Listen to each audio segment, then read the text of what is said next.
is not legal or psychological advice. Listening does not create a professional relationship with Split Up or any guests. Lonnie and Robert are only licensed in the state of Arizona. For legal or mental health concerns, please consult a licensed professional in your state. Guest identities may be changed for privacy.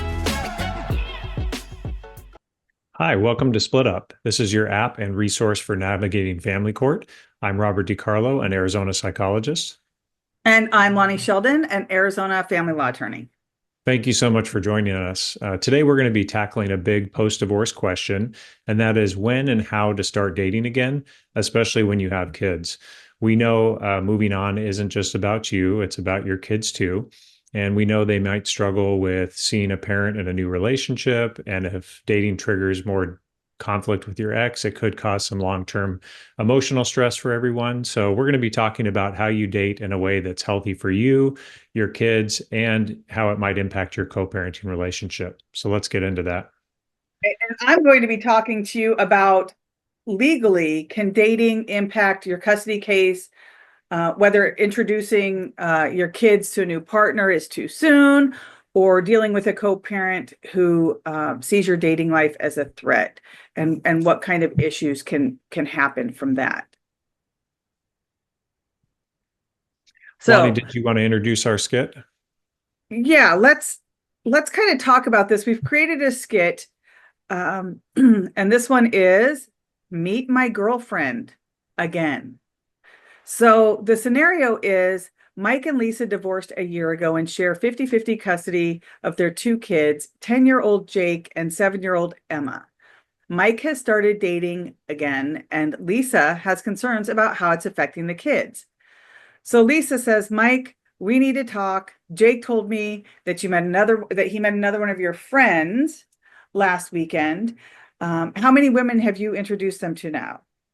And Mike says, oh, come on, Lisa. They just met Jenna at the park. It wasn't a big deal. And Lisa says, but last month it was Amanda. And before that, Kristen. This is confusing them. Jake told me he doesn't even bother remembering their names anymore. He says, I'm just living my life. It's not like I'm moving someone in. And Lisa says, well, the kids are struggling with this. Emma asked me last night if Jenna's going to be her new mom. And I just got a message from my lawyer. Apparently you already updated your social media with a picture of you and Jenna at Jake's soccer game. So this happens so frequently. Yeah. So, I mean, it happens during a divorce, during a custody battle. And so Robert's going to kind of talk about the psychological aspect of it. I'm going to then talk about what effect that can have on your family law case. Yeah, and Lonnie, I agree. This is such a familiar scenario that we see both on the family law side, and then for myself as somebody who does custody evaluation and co-parenting therapy and working with families.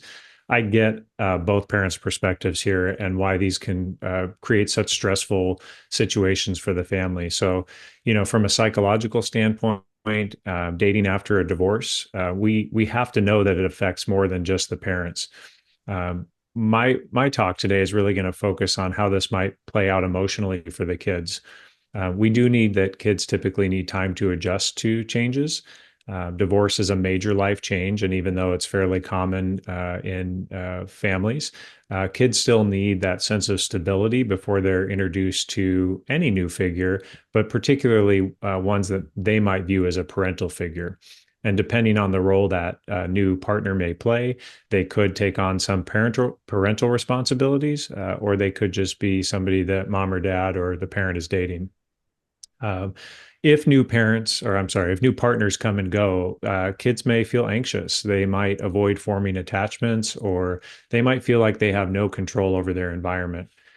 One of the areas that we sometimes see with kids is this fear of the parent being replaced. So they may feel torn between providing loyalty to their parents if they think they're supposed to like this new person. We know for teenagers, on the other hand, they may act out very outwardly and reject the new relationship entirely as a way to show loyalty to the other parent, or for a variety of other reasons.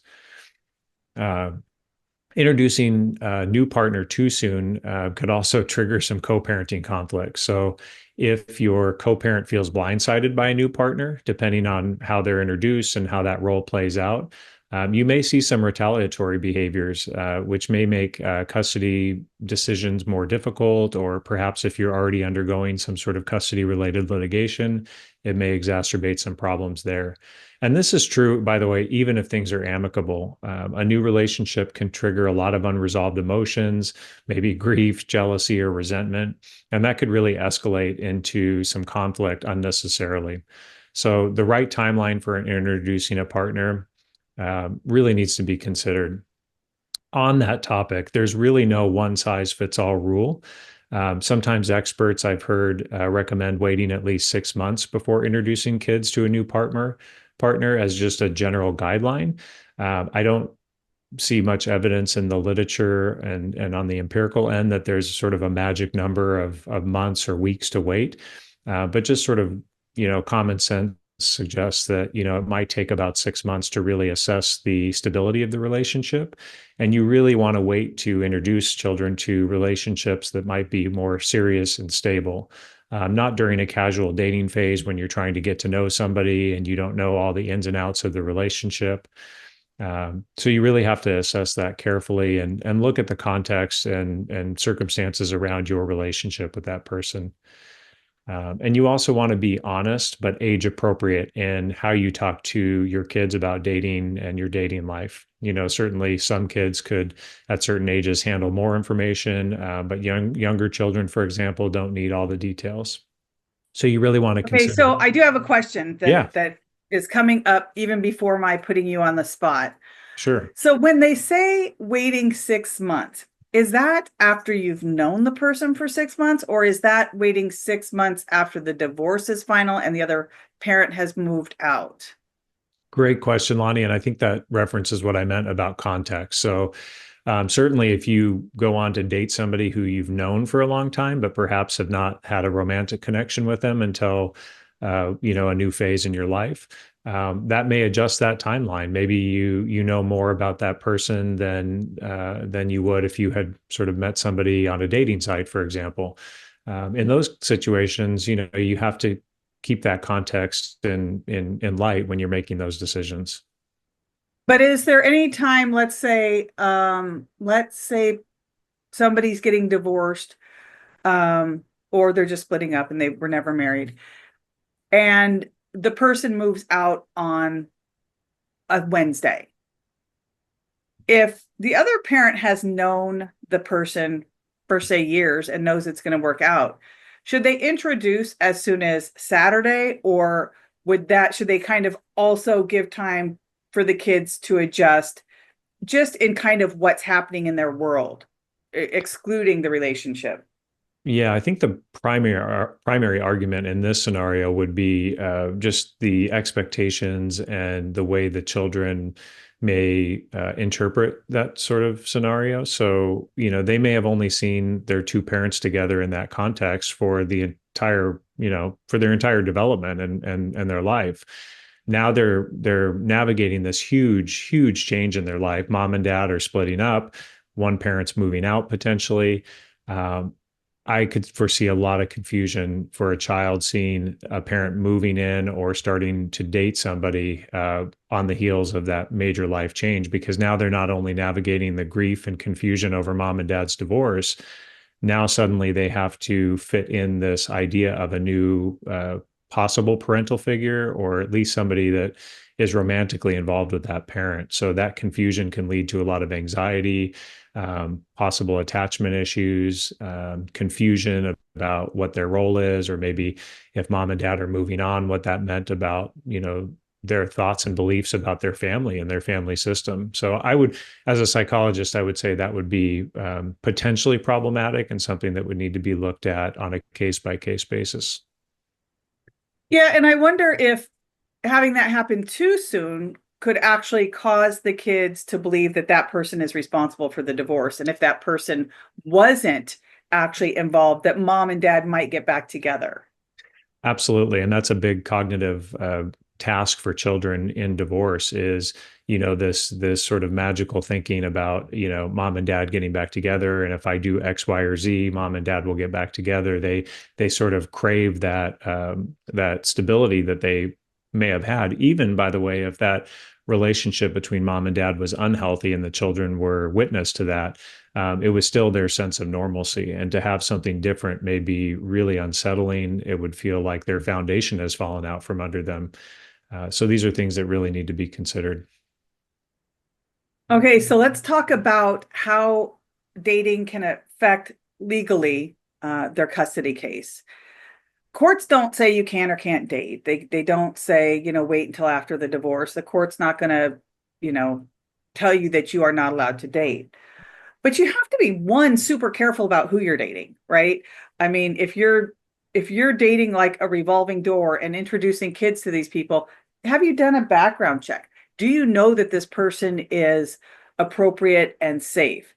If one parent continues to use, say, poor judgment with choosing romantic parties or romantic partners, a judge can think that they are making bad decisions and that they are using poor judgment, especially if there's things like, and I don't want to be sexist in this, but I'm going to be.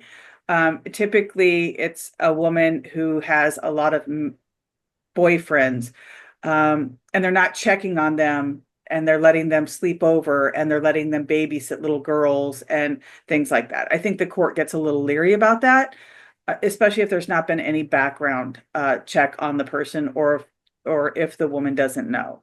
Could that happen with a man and a woman? Of course. It's just not the standard case. So some people add a clause in their parenting plan that says you can't date for a certain amount of time, or you can't introduce the kids for a certain amount of time. And really the dating one, none of this is really going to hold up. There's not going to be a contempt if they do it typically. But they like to put it in there just so that both parents know what the expectation is. And again, it's not necessarily enforceable. I've seen people go to court many times because of it and nothing happens. So it sort of is what it is. And by the time they've rung that bell, it's too late. But also, if you're in the middle of a divorce, a big issue is that it sets off a trigger, right? And all of a sudden, we have what used to be a really decent relationship between the two parents become super high conflict. And I think, Robert, you and I were talking about this prior to recording, but was that sort of like a loss of control, I think, is felt. And when that new person comes in and starts taking over, that can be a problem. And it can really cause people to dig their heels in deep in custody plans, in division of property, and really in just kind of being a jerk, right? Yeah, they may retaliate in ways that might not be directly related to their actual concerns about the new partner, because they may have fears or confusion and just not knowing who this person is that's being introduced into their child's life. Questions about, is the parent's judgment solid enough to make those determinations, and are their children at risk? Suddenly, the red herring issue becomes, spousal maintenance or property division or something else that may not have anything directly related to this introduction of a new partner. Okay, and I have another question. I know this is not even, we didn't discuss this, but as you were talking, it came to my mind. So when you do custody evaluations, how often do you think that there's another person already involved, that where you have to maybe even give them the psychological testing and interview them? Typically, and I can't speak for all jurisdictions, but the best practice when conducting a parenting time evaluation, or sometimes called a custody evaluation, is that any significant parental figure, whether that's a new spouse or a live-in partner who may be providing a lot of the parental oversight, is we're typically evaluating them as well in the context of the custody evaluation. So where we typically will administer psychological measures to the immediate parents, and collect collateral information on them, we may be doing the same depending on if there's concerns or allegations about those new partners. In most custody evaluations I do, if the parent is married or cohabitating with a new partner, then I will be including them in the evaluation process. Does that happen a lot? Well, let me ask you this way. Does that happen a lot pre-decree? Do you see that frequently? I wouldn't say I see it frequently pre-decree. Certainly when a custody evaluation comes to me and it's a post-decree modification, or there's some sort of emerging conflict, and sometimes they're 5 or even 10 years post-divorce, those are the cases in which I tend to see more third parties like step parents, and sometimes even interveners like grandparents who are providing a large portion of the parental oversight and responsibilities. And as an attorney, I see it periodically. Oftentimes when there's been maybe an affair and one of the parties jumps right into that relationship, or if there's a mental health issue, and I'm not a psychologist, I'm just saying what we usually find is that maybe there's a personality disorder that causes somebody to be a little less inhibited, and a little more sexually, I don't know, active, with whatever mental health issue they may have. That's where I seem to think that we find it in the divorces. So where there might have been an affair and then that person jumps into it. And then the other parent's like, listen, there's some abuse going on, or this person was abusive before in another case, then we'll send it to somebody like you to talk to. Well, how I see that play out in most of my cases is it's mostly related to the impact on the child. So if the child becomes aware of an affair or some sort of sexual transgression in the eyes of the child, that becomes the sort of trigger point for the family, and potentially leading to parent-child contact problems where the child is resisting or refusing contact with one or the other parent. And usually when we dig into those cases, we see that the child became aware of that affair through the aggrieved parent. And so it's sometimes it's the case that aggrieved parent feels like they're leaning on their child for support, or they want to obtain their allegiance. So they'll say mom or dad or the other parent had an affair, and then we're dealing with these contact problems that become really a major source of strain in the family system. Okay, so I know there's something I know that Dr. Weinstock used to say, and I don't know your feelings on this, but what are your feelings about a parent telling a child about an affair? Like, this is the reason we split up. Is it okay? Is it sometimes okay? And I know it's probably a totally different subject and we could do a whole podcast on it, but for me, what comes up is, what is the purpose and intent of telling the child? I don't ever want to say never in these types of scenarios, because somebody will always come up with a scenario that that might make sense to do it in. I don't see any justifiable reason in most cases for a parent to share that with the child, because the implications would be, for the child at least, the way they would perceive that is the reason for the divorce. That is the reason my family broke apart. And that reduces it down to a single problem. When there's an affair in a marriage, or any sort of issue, it's usually not that one issue that contributed to the breakdown of the family. And so it's very misleading for a parent to tell the child that happened, because the child is going to assume that was the overly simplified reason why their family broke down. And then they may reject or resist a healthy relationship with the parent who committed the act. gosh, when you say something like that, I got like 1,000 more questions. But first, the question is, well, what if they just say, well, I was just telling them the truth? Well, children don't need to know the truth on everything. And that I often hear that justification, especially when I'm doing family systems work. I can't lie to my child. If they ask me a question, I'm going to be honest with them. those are really problematic statements because oftentimes those are the parents that are leading the child to ask the question in the first place by dropping little breadcrumbs. Again, to me, that reflects a parent-child relationship that might be marked by enmeshment or some other psychological dynamic in which the parent is overly reliant on the child or perhaps parentifying them and making them more adult-like. These are unhealthy, what we call role corruptions between parents and children.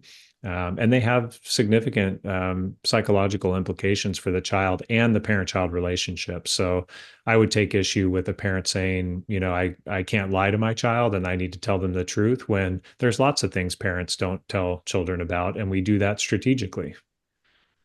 Right. And I think one of the things that I just remember Dr. Weinstock saying this to me before was just, do you tell them every time you have sex? I mean, it's the truth. And, did you tell them what that felt like or whatever? It's just stupid stuff like that. No, we don't tell the kids all of our truths. There's a lot of things we don't tell the kids. I don't tell the kids about, my day at work. It's just something that doesn't come up and doesn't necessarily need to come up. Now, I have seen parents where I felt like they were kind of justified to say it when the kids were blaming that parent for the breakup. Like, why did you kick dad out of the house? Or why did you kick mom out of the house? Or why are you always fighting with him? Or why are you always fighting with her? And that's usually like a teenager where they get really accusatory and blaming. And I mean, what are your thoughts on that? I kind of see that as, I kind of see that as, and I know you're saying one thing isn't necessarily the cause of the whole divorce, but when there's actual blame for the person who is the spouse, the outed spouse, or the one who did not have the affair, what do you think on that? There's better ways and not so good ways of navigating these issues. I would say in the scenario you just gave, I might, if I were providing counseling or co-parenting work with that family, I might suggest a better way to approach that is like, look, our relationship was really complicated. We both did things during the marriage and in our family and relationship that caused harm to each other, and we just think that we will be better parents apart than together. And that acknowledges that there were strains in the relationship. Whether one parent or the other agrees that they had any contribution to problems in the marriage, which I would argue is kind of a silly position to take, knowing how complicated adult relationships are. It's a developmentally appropriate way to address the concerns of the child. And if it's a teenager and they continue to push back, I might engage that parent in having a meaningful discussion with the teenager about why is it important for you to know that information, and explore it on an emotional level. They're looking for a reason that their family falling apart makes sense to them. The reality is there's nothing that you can say that will make that okay or make the child, feel comforted in the fact that their family system is changing in a way that feels scary and different. Yeah, I agree. It's an interesting subject, but I do think that there are times where parents are so hurt and they just don't know how. We don't know everything, right? I mean, we don't know. We certainly don't have your training. Lawyers don't. The regular, normal, everyday parent doesn't have psychological training. They don't have legal training, and that's why we're here, kind of to give that guidance. So now you've been told, all right. Not to say that. All right. Well, So can I add one more piece to that, Lonnie? of course. Parents are imperfect and they make mistakes. And you could have said that in the heat of feeling very hurt or betrayed. And you could regret that later based on seeing how it impacted the child's relationship with the other parent. If you truly want the child to have a positive relationship with your co-parent, the things you say and do about that parent really matter and they make a difference. And you can walk that back. You can apologize as a parent and say, look, I was feeling really hurt. It was completely inappropriate of me to bring you into that. You're not here to support me and my emotions. I'm here to support you. Let's all do better together. Yeah, that's a great point. And I do see that quite frequently where people have just lashed out and sort of let the cat out of the bag and done that. And I often wonder if parents are specifically, I mean, I don't think that they're specifically trying to hurt the relationship. I just often think that parents don't understand the importance of the other parent's relationship, especially when they've been hurt. So if, say, a wife, talks about an affair that a husband had, and she doesn't care if it breaks up their relationship because she thinks he's an asshole, then, she thinks she's okay doing that. I think that she might think that the relationship between the child and father isn't that important, or that it's more important for her to have the relationship with the child. And I I think it's so important for parents to understand that kids can love more than one parent, just like parents can love more than one child, and that there are, and you can speak about this, there are really some really important psychological needs for kids to have the other parent, especially girls having a dad and boys having a mom, and the things that they learn and the dynamics, right? Yeah, and I think when I hear that as an evaluator, a parent disclosing those things to a child, my focus becomes on, that parent's, it's a reflection of that parent's thoughts and perceptions about the other parent, and the value of having that other parent in the child's life. And certainly there are cases in which one parent is behaving in ways that are not emotionally supportive of the child, and maybe they're abusive, and there are those cases too, right? So there might be justifiable reasons why a parent would want to boot that other parent out of the child's life. The other point I wanted to make is we continue to use examples like mom and dad, but there's a whole range of family configurations, and same sex and same gender attractions and couples experience the same types of issues. The context may be different, and the legal status of those relationships may look different, but the emotional and psychological issues are largely the same. And I know we've kind of gotten off the point of the legal issue with dating. And so I kind of want to jump back into that and talk about posting social media pictures with a new significant other, especially with the kids, and or having your new significant other be the person posting. And I see this more frequently with stepmoms posting pictures of them with the child and saying, I love my new daughter, and things like that. Just don't do it. Don't do it. Certainly if there's a court case, it just doesn't look good, and it sets the other parent off. You just don't want that kind of stress causing a high conflict during your court case. There's enough issues in your court case that you don't need to add them. So I tell my clients to stay off of social media, tell their significant others to not post things about their kids. Don't do any of that during a court case. I think it's so important not to purposely piss off the other parent. What are your thoughts on that? My thoughts are, I have several thoughts about that. I agree with you about your legal perspective for sure. And what you're doing is you're just kicking the hornet's nest. You're asking for, something conflictual. But I will say there are co-parenting dynamics and configurations in which those sort of things are celebrated, that the other parent's partner is brought into the fold, and they have a very positive, healthy blending of families and support going both ways. And so a posting like that in those contexts would be really appropriate and probably welcomed by the other parent, even if it brought up maybe some feelings of jealousy or frustration that maybe that parent couldn't participate in the way the step parent is participating. But those are all things worth exploring for yourself emotionally. Again, not a one size fits all, but probably during the pendency of a custody litigation or evaluation, those are going to be things that will probably be brought to the forefront and used against you.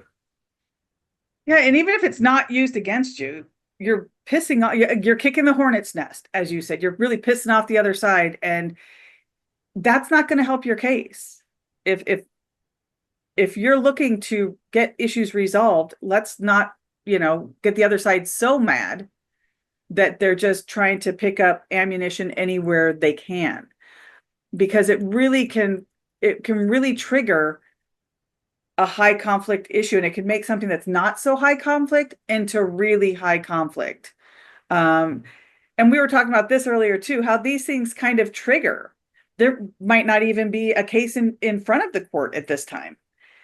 And as soon as something like this is posted, all of a sudden all hell breaks loose and stuff's getting, filed in the court and modifications being requested and somebody wants to keep somebody away and, oh my gosh, they're on the emergency list and one person puts the child on the new person on the pickup list and the other person takes them off and then the other person puts them back on and then the other person takes them off, when really have a conversation, cover that in your parenting plan if you can, who can put people on to pick up the kids and who can't. That's a really important thing to put on the list.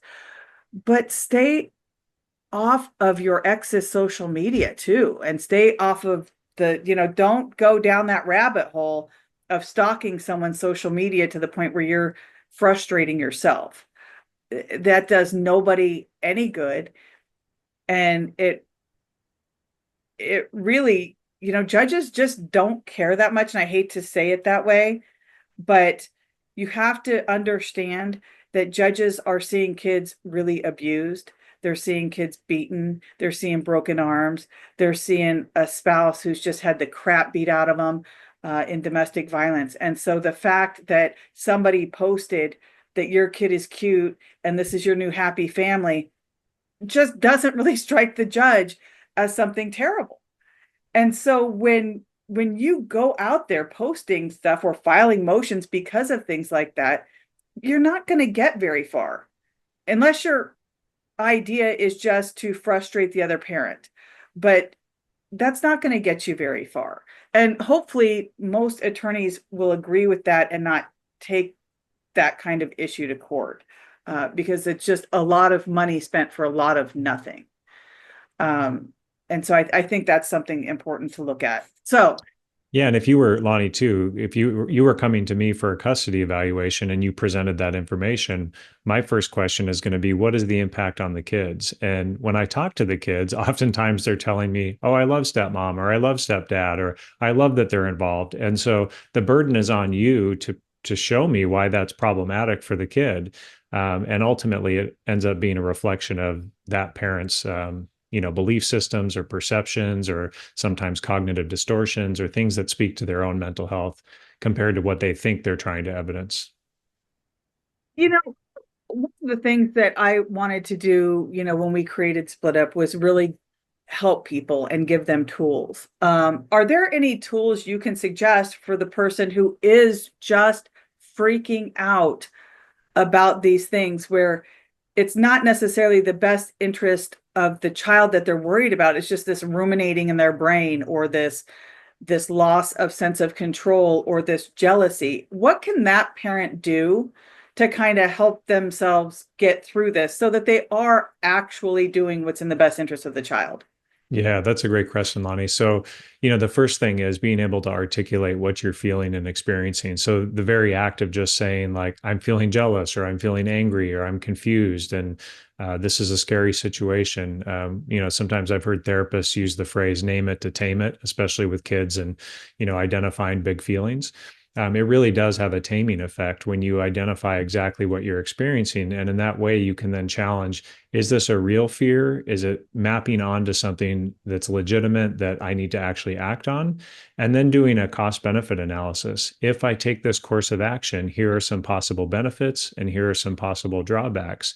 And then you can just ask yourself, what hill do I want to die on when it comes to co-parenting? I would say, to your point earlier, the big things: domestic violence, substance abuse, significant mental health issues in the other parent, safety issues. If a child is enjoying a new partner, like, is that really something that you want to interfere with, or just let it play out? I mean, most likely that relationship, if it is sort of a transient thing, it might not last anyway. And yeah, the kids are going to have some collateral damage for that, but is it really the biggest fish to fry? And then, of course, engaging with a therapist, journaling, running your frustrations by a trusted person. Even if you're on your co-parent's Facebook or social media and you see something that activates you, talk with a friend about it, but don't put it in a co-parenting message to your co-parent that's going to light things up.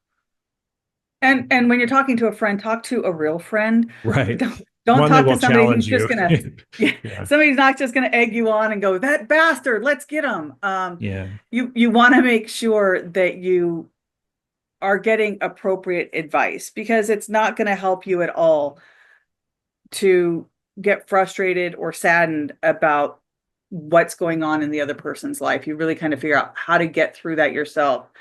Okay, now I do have a question for the in the hot seat with Dr. D. Oh, let's do it. Are you ready? Yep. Okay, so let's say that parent A follows all the best practices. They wait 6 months. They have a stable relationship with the new significant other. They introduce the kids gradually to the new significant other, and the kids still reject the new partner. What are your thoughts then? Yeah, Lonnie, this is a tough one because, again, if you do everything quote unquote correctly, which I'd argue there isn't really a correct way to do it, and it still seems to be backfiring. First off, be patient with yourself and don't force the issue. You know, kids, depending on their age and development, are going to take different amounts of time to adjust, and pushing them to accept somebody new can backfire. And so sometimes it could feel like two steps forward, one back. The key here is really just neutral exposure. You want to include the new partner in settings that might be group rather than forcing one-on-one bonding until you see them reach certain milestones. Again, that's not a one size fits all recommendation, but it's a way to ease them into experiencing that new person in a variety of settings. You also want to check in with your kids regularly. You know, what are their underlying fears? Are they worried about the other parent's feelings? Should they go back to the other parent and express something positive? Are they still grieving the idea of their parents being apart, or maybe fantasizing about the parents getting back together? And if they kind of push this other partner away, there might be a better chance at mom and dad or the two parents getting back together. So sometimes their resistance isn't about the new person, it's about all the emotional baggage surrounding the divorce. Or quite honestly, it could be about something entirely different and it's just being projected onto this new scenario. They could be having a problem with a peer or somebody else, and this stand in person is just sort of an easier target. So you don't want to make assumptions. Just because there is a reaction does not mean that it's not healthy or that it's not working. And kids just need time to they just need time to adjust and talk about their feelings. And it wouldn't be bad to involve them in therapy at that point, if you start seeing reactions and reactivity, just so that they have an individual person that they could open up about their feelings about. All right, well, great. Thank you for participating in my in the hot seat with Dr. D. No problem. So, again, on this topic, from the standpoint of, really trying to prioritize the needs of the kids, think about the impact that these decisions that you make, any decisions, but particular on this topic that we're discussing around involving new partners, what impact is that having on the child's well-being? Give the kids time, keep their emotional needs at the forefront, and don't let dating become another battleground for you and your ex. You probably have enough of those. You don't need to involve a new partner who you may alienate in the process. And the takeaway from the legal perspective is moving on is healthy, but you need to handle it in the appropriate way, so that it not affecting the kids as negatively as it could. And really, you want to do the best that you can. Be mindful of the legal pitfalls, introduce new partners responsibly, and keep low conflict. And also, I am a big proponent of doing a background check. And I think that if you're going to have a person watching your kids, you need to make sure that they're safe. Now, do you have to give your ex the social security number and the name and birth date of the person that you're dating? Not necessarily, but if you do the background check, you can send that over to them also, because we get that a lot from the legal perspective. What are your thoughts on that, Robert? Sorry, I know we're kind of wrapping up, but I got to put another question out there to you. Yeah, no, and I think it's a great question for consideration. So, from the standpoint where I'm working with families and advocating for assuming you have healthy, safe, fit parents, and I want to emphasize that, really this becomes a parenting decision. As far as I know, and Lonnie, you can correct me if I'm wrong on the legal end, you don't necessarily need the permission of your co-parent unless it's written in your decree or your orders to approve of childcare providers for your kids. That's a parenting decision that falls within your authority during your parenting time. My ideal scenario is that co-parents give each other positive assumptions and the most generous assumptions about their judgment and ability to make those decisions. So I might not advise somebody to do a background check unless there was like a really clear indication that there could be a concern, because you're ultimately trusting your co-parent to make responsible, well thought out decisions for the care of their children. It just becomes a slippery slope if you start challenging every one of their parenting decisions, and then it becomes more about micromanaging and inserting yourself into the other parent's parenting time constantly, which will fatigue the co-parenting relationship and probably amplify any conflicts that already exist. Yeah, I agree. I agree to some extent, but I am a proponent of the background checks for women in general anyway, just because I think you need to be safe. And I think there's a bunch of creeps out there. So I think probably men and women have a different perspective on that just in general. For safety's sake, women, do a background check, do something, at least go find out where the person has lived and go to all of those court cases and, go to the public records in those states or cities or counties and just do a quick search and find out, what you don't know. I say that because I had a case where a stepfather was sexually involved with the stepdaughter. Mm-hmm. And when he was called out on it, he hired a hit person and to take out the daughter and the mom. And so had they looked, they would have found out, one, the guy was actually still married to someone else. And two, there were some other not really great things that had happened in the background. And so he wasn't just this really nice guy.